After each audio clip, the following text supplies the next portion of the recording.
आदाब, मैं मीनाक्षी शोरान हाजिर हूं दुनिया भर की सोशो पॉलिटिकल और इकोनॉमिक सिचुएशन पर खास प्रोग्राम लेकर दुनिया मेरे आगे। हमारी इस खास पेशकश में आज बात कोविड-19 पैंडेमिक के दौर में और साथ ही साथ इमर्जिंग वर्ल्ड ऑर्डर में इन्वेस्टर्स के लिए भारत के हॉटस्पॉट बनने और स्ट्रेटेजिक इंपैरेटिव्स की होगी।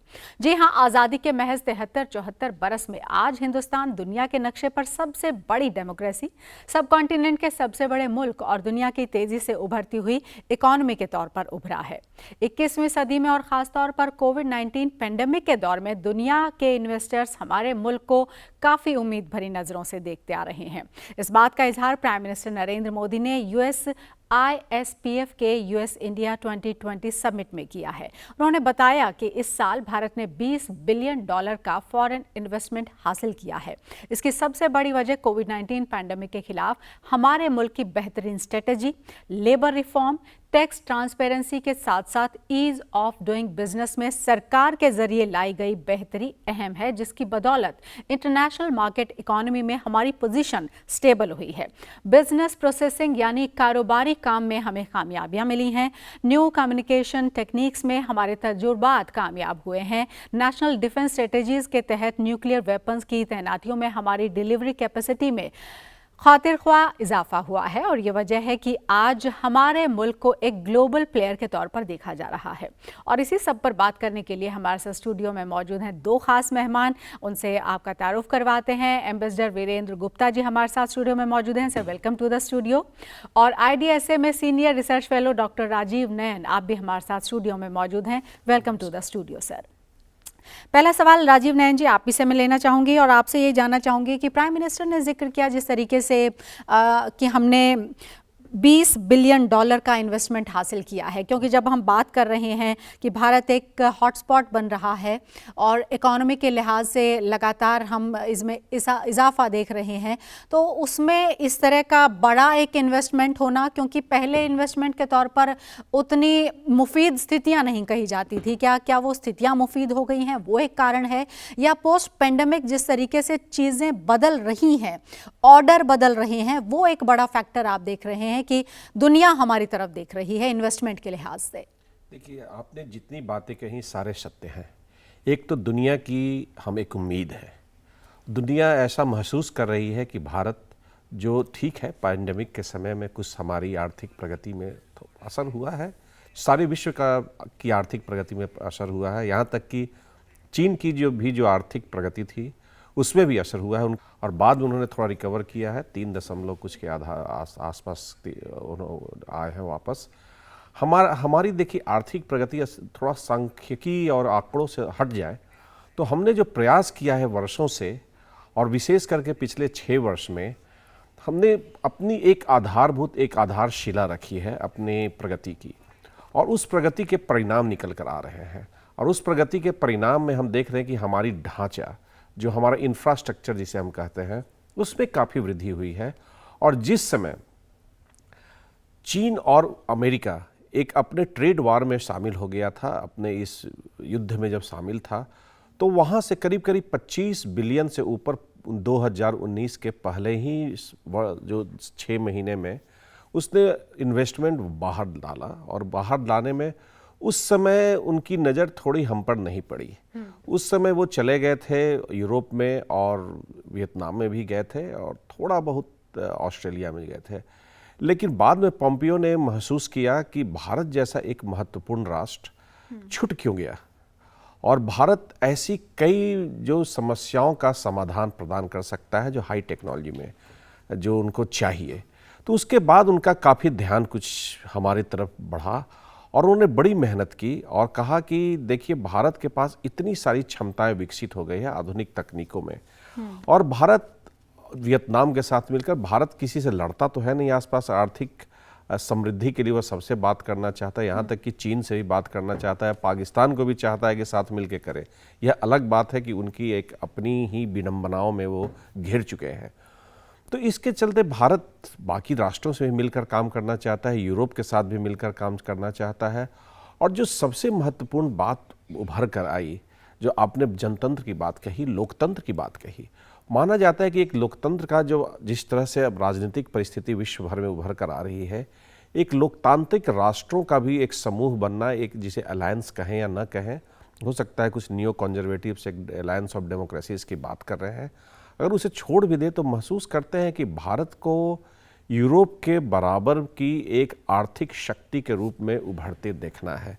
यह विश्व के लिए अच्छा है, यह अमेरिका के लिए अच्छा है और यह खुद यूरोप के लिए अच्छा है, क्योंकि अगर यूरोप भारत की समृद्धि में सहयोगी नहीं बनता है तो उसे चीन की तरफ देखना होगा, और चीन की जिस तरह की हरकतें हो रही है उससे पूरे विश्वव्यापी चिंता का माहौल बना हुआ है।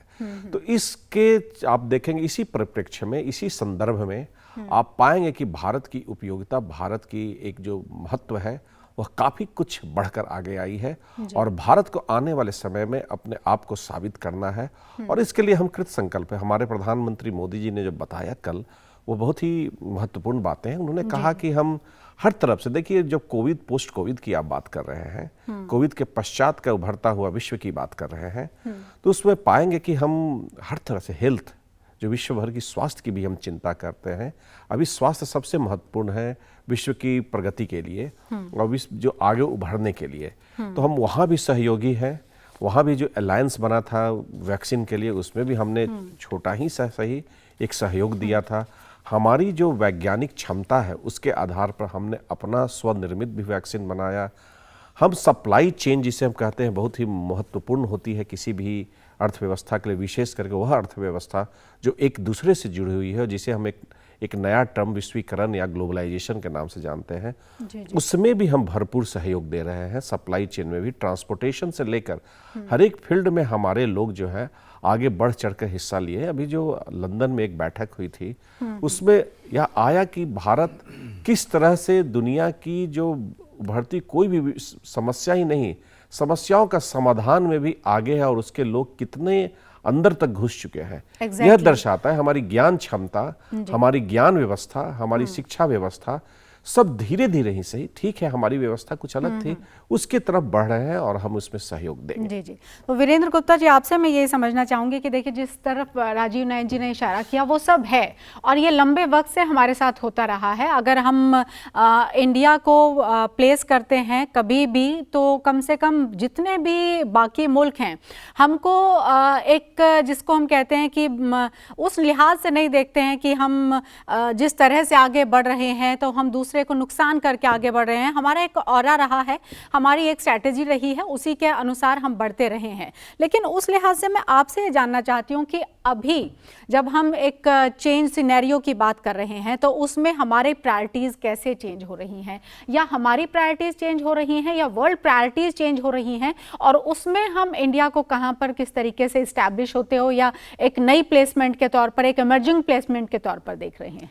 देखिए, जो दुनिया जैसे चलती है उसमें moral overtones, righteous approach, that doesn't work, that has no meaning at all.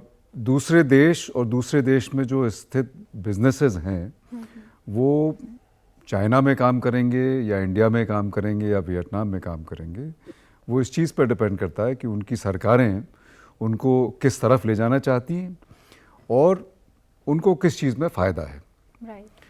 तो दो बहुत इम्पोर्टेंट डेवलपमेंट्स हुए हैं कि हमारे प्रधानमंत्री ने आई थिंक इस चीज़ को बहुत अच्छे से समझा है कि हम सिर्फ चीज़ों को ट्रेड करके काम नहीं चला सकते हैं। हमारा एक बहुत बड़ा मार्केट है, हमारी बड़ी पॉपुलेशन है, और उनको इस बात से चिंता है कि चीप चाइनीज़ इंपोर्ट्स इंडिया में आके हमारी मैन्युफैक्चरिंग ऑलमोस्ट ख़त्म हो गई, इमैसिएटेड कंप्लीटली। तो उन्होंने जो है मेक इन इंडिया का नारा दिया। उसमें कुछ जागरूकता आई, लेकिन बहुत काम नहीं हुआ। अभी आत्मनिर्भरता की बात करी है, और ये कोविड का एक टाइम है और चाइना से हमारी टेंशन चल रही है। तो ये बात में जनता को समझ में आता है, अगर हम गवर्नमेंट के तौर पे कुछ टाइट करें कि चाइना से इंपोर्ट्स को कम करें, जिससे लोगों को बेशक थोड़ी सी इनकन्वीनियंस होगी। जो चीज़ को 10 रुपये में ख़रीदने के आदी हो गए थे वो अब 10 रुपये में नहीं मिलेगी। सस्ते इंपोर्ट आते थे चाइना से, जिससे कि हमारा बहुत ज़्यादा जो है वो ट्रेड डेफिसिट था, जो कि हमारे लिए बहुत नुकसान की चीज़ थी।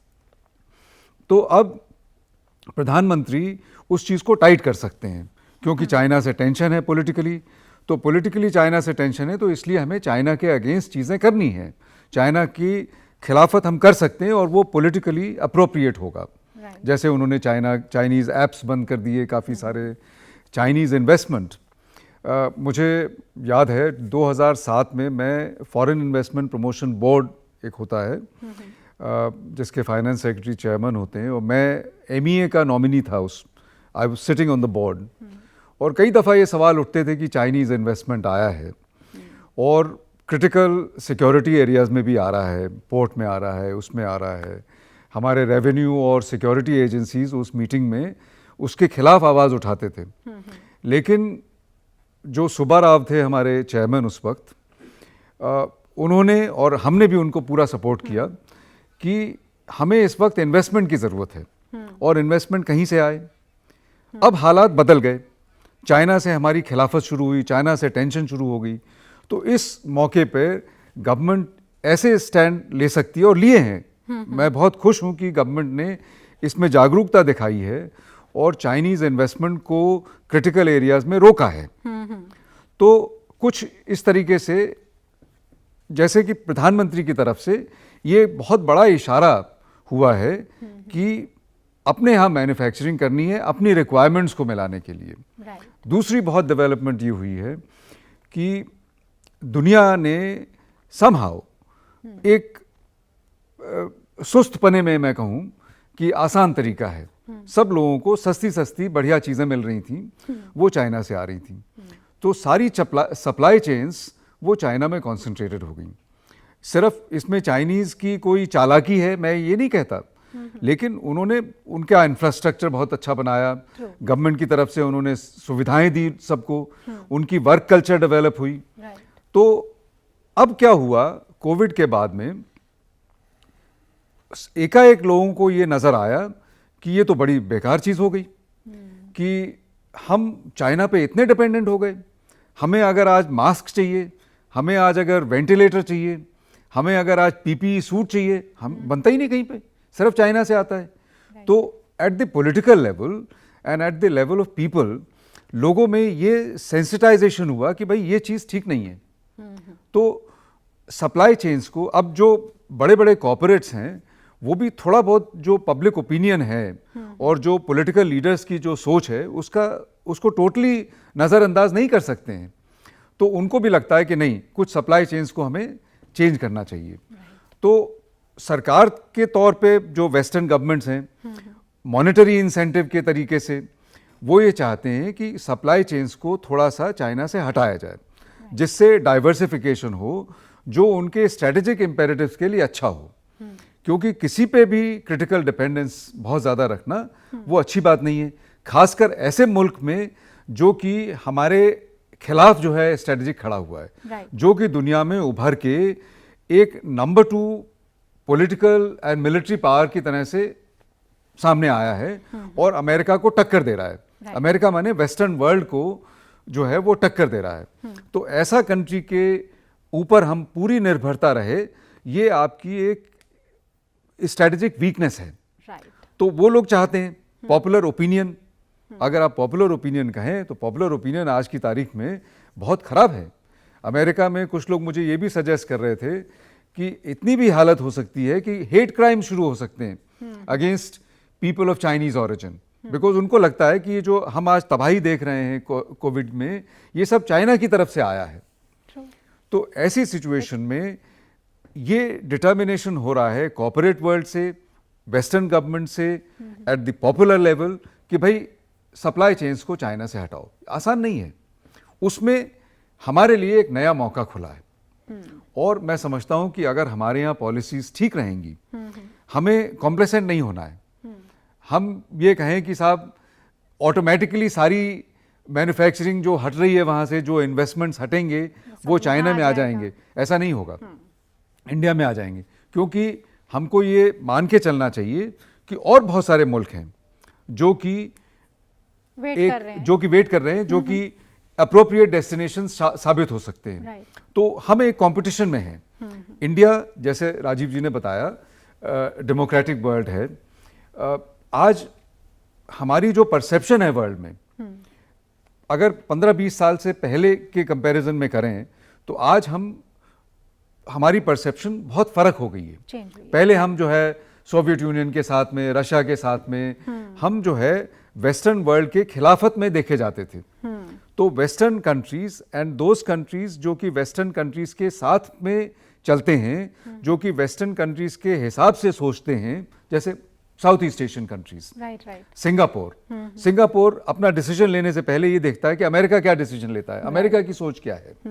तो चूंकि अमेरिका की सोच बदली, चूंकि यूरोप की सोच बदली इंडिया के लिए, इसलिए बहुत सारे दुनिया में बहुत सारे मुल्क हैं जिनकी सोच बदल गई है। तो उन लोगों के लिए India has emerged as an appropriate destination आज की तारीख में। अगर इंडिया अप्रोप्रिएट डेस्टिनेशन है, लेकिन आपको भी पहल करनी है।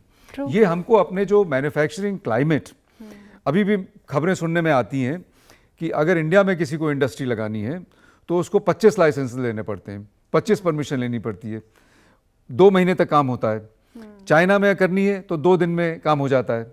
तो मैं ये नहीं कहता कि हर चीज़ हम चाइना की कॉपी कर सकते हैं, बट हमको ये बहुत सीरियसली सोचने की ज़रूरत है कि ये एक वर्क इन प्रोग्रेस है।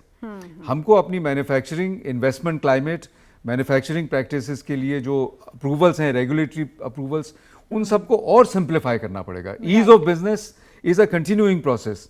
हमें इस पे सेटिस्फाई नहीं होना है, हमें और आगे बढ़ना है। एक कहते हैं इंटरनेशनल बेस्ट प्रैक्टिसेस। अब हम ग्लोबल लीडर और ग्लोबल डेस्टिनेशन की तरह से इमर्ज होना चाहते हैं। अगर हम ग्लोबल प्लेटफॉर्म पे इमर्ज होना चाहते हैं तो we have to benchmark ourselves to the global best practices. और ग्लोबल बेस्ट प्रैक्टिसेस अगर इन्वेस्टमेंट क्लाइमेट के हिसाब से देखा जाए तो अभी बहुत पीछे हैं। हमको बहुत काम करने की जरूरत है, लेकिन अगर हम काम करेंगे सही स्पिरिट में, सिंसियरली, तो मेरा ख्याल है हम जरूर वहां पे पहुंचेंगे। जी जी, बिल्कुल बिल्कुल पहुंचेंगे। और ग्लोबल बेंचमार्क की आपने बात की है, उसी से रिलेटेड मेरा सवाल राजीव नयन जी आपसे रहेगा। और ये जानना चाहूँगी मैं आपसे कि क्योंकि जब हम पावरफुल नेशंस की बात करते हैं तो उसको लेकर हमारी स्ट्रेटेजी क्या है और कितना वाइब्रेंटली हम चीज़ों को उस लिहाज से देख सकते हैं, क्योंकि अभी स्थिति जिसका जिक्र वीरेंद्र जी ने भी किया कि वैसा नहीं है कि हम कुछ करना चाहते हैं तो हम हमेशा ही किसी दूसरे की तरफ देख रहे हैं। हमारी तरफ भी नज़रिया बदला है दुनिया का, और हमारा नजरिया भी क्या दुनिया की तरफ जो बदला है वो कुल मिलाकर आप कैसे बताएंगे ग्लोबली अगर हम इन सब चीज़ों को देखते हैं तो? देखिए, हमारी जब से आज़ादी मिली तब से हमने एक प्रयास किया कि किसी के पिछलग्गू नहीं बने, जिसे कहते थे ब्लॉक पॉलिटिक्स। तो इसके पीछे कोई बहुत भावनात्मक बात नहीं थी, एक बहुत ही जिसे कहते हैं सुलझी हुई नीति थी कि आपको अपने रास्ते खुद तय करने हैं, जहाँ आपका जो राष्ट्रहित है उसको आपको देखना है। तो वह नीति, देखिए, विभिन्न नामों से, नॉन अलाइनमेंट आप भले ही थोड़ा नहीं अभी पसंद लोग करते हैं, लेकिन जहां आपके आर्थिक हित की सिद्धि होती है, आपका आर्थिक हित का या जनरल राष्ट्र हित का जहां भी सम्मान मिलता हो, जहां आपको पूर्ण होती है, हम कर रहे हैं। हमने अभी तक रूस को नहीं छोड़ा है, लेकिन रूस सोवियत संघ नहीं है, इस बात की भी हमें समझ होनी चाहिए और हम समझ के कार्य करते हैं। जो आज की विश्व व्यवस्था जो हम बात कर रहे हैं बार बार, यह विश्व व्यवस्था मोटे तौर पर एक तो इवॉल्व हुई है, जिसे कहते हैं आगे बढ़ती चली गई है, समय समय पर इसमें कई क्षण आए हैं, और लेकिन एक मानेंगे कि अभी जो डोमिनेंस है अभी भी ये पाश्चात्य जगत का है, हम इसे लाइक करें या ना करें, और उसका नेता अमेरिका है, और अमेरिका आर्थिक रूप से काफ़ी आगे बढ़ा हुआ है। तो हम उसे नज़रअंदाज करके अगर बढ़ना चाहेंगे तो ये हमारी एक जो नीति का एक जिसे कहते हैं कि एक बड़ा ही विकृत रूप हो सकता है। तो हम अमेरिका को भी साथ रखकर, और काफ़ी जो हमारी शीत युद्ध के पश्चात के जो समय थे, जो वर्ष थे, उसमें भी थोड़ा सा तनाव रहा, लेकिन धीरे धीरे हमने उस तनाव को समाप्त किया। और जो सबसे बड़ा तनाव को समाप्त करने का जो हमारा जो सबसे उपयोगी जो जिसे कहते हैं हथियार था, वह था आर्थिक और पीपल टू पीपल कांटेक्ट।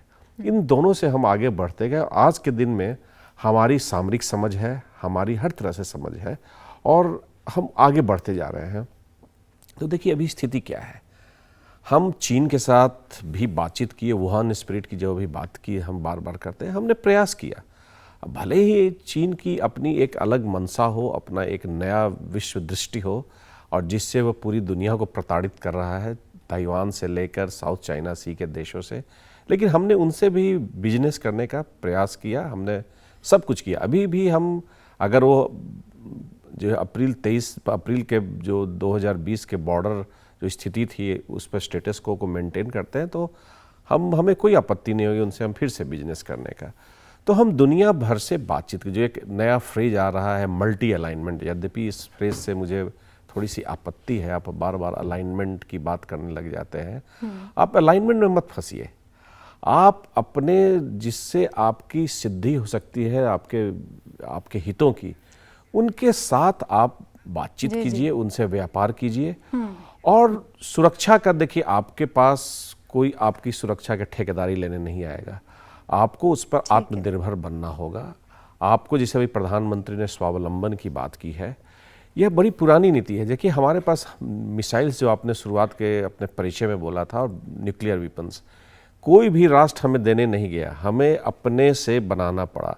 अब बात आ गई है एक बड़े हथियार की, जो कि हम 60 से 70% तक रूस और सोवियत संघ पर निर्भर थे। हमने उसको भी परिवर्तन उसको किया है, उस नीति का, और बीच के क्षणों में तो हमने अपने वेंडर्स को, इंडियन वेंडर्स इसे वर्ड कहते हैं, उसको करीब करीब 60 से लेकर 70% तक उनको कॉन्ट्रैक्ट भी इन टर्म्स ऑफ वैल्यू और in terms of number of contracts भी दिया था। अभी थोड़ा कम हो गया है, लेकिन हमने एक जिसे कहते हैं पैराडाइम शिफ्ट किया है इसमें भी। और इसमें हम अब तकनीकी साझा की बात कर रहे हैं, जैसे DTTI अमेरिका के साथ है, तो उसमें हम टेक्नोलॉजी ट्रेड, जो केवल उनका सामान सीधे सीधे खरीद ले, ऐसा नहीं आया। दूसरा चरण आया जो हम लाइसेंस मैन्युफैक्चरिंग करना शुरू कर दिए थे। अब जो भी की टेक्नोलॉजीज़ है, जो फ्यूचरिस्टिक टेक्नोलॉजी जिसे कहते हैं, उसे हम साथ मिलकर बनाने की बात कर रहे हैं। हम अपनी मैन्युफैक्चरिंग हब, जैसे अभी एम्बेसडर वीरेंद्र गुप्ता साहब ने बोला, कि इसे एक मैन्युफैक्चरिंग हब के रूप में हम इसे खड़ा करना चाहते हैं।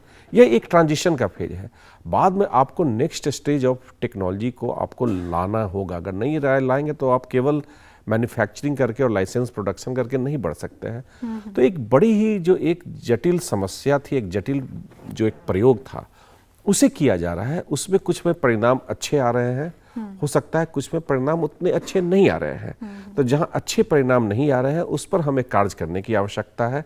हम इसे छोड़ नहीं सकते हैं, लेकिन हम सबके साथ मिलकर, यूरोप के साथ, यूरोप का देखिए हम कितना भी उनकी निंदा कर लें, लेकिन उनका एक अपना स्ट्रेटजिक असेट्स जो है, उनकी जो एक टेक्नोलॉजी बेस है, उसका हमें इस्तेमाल करना चाहिए। जर्मनी का मशीन टूल अभी कितना भी चीन ने चुनौती दे दी है, लेकिन अभी भी मशीन टूल के मामले में विश्व का नंबर 1 है। चीन अभी काफ़ी पीछे है, अमेरिका भी उससे पीछे है।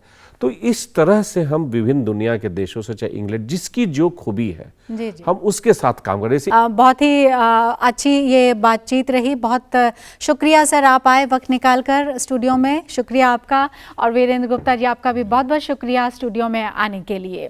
तो हमारी इस खास पेशकश में आज के लिए बस इतना ही। हमारे इस प्रोग्राम में आप अपनी राय जाहिर कर सकते हैं। हमारा ईमेल ID हम आपको बता दें, DD Urdu Specials @gmail.com। फिलहाल पूरी टीम को इजाज़त दीजिए। आदाब।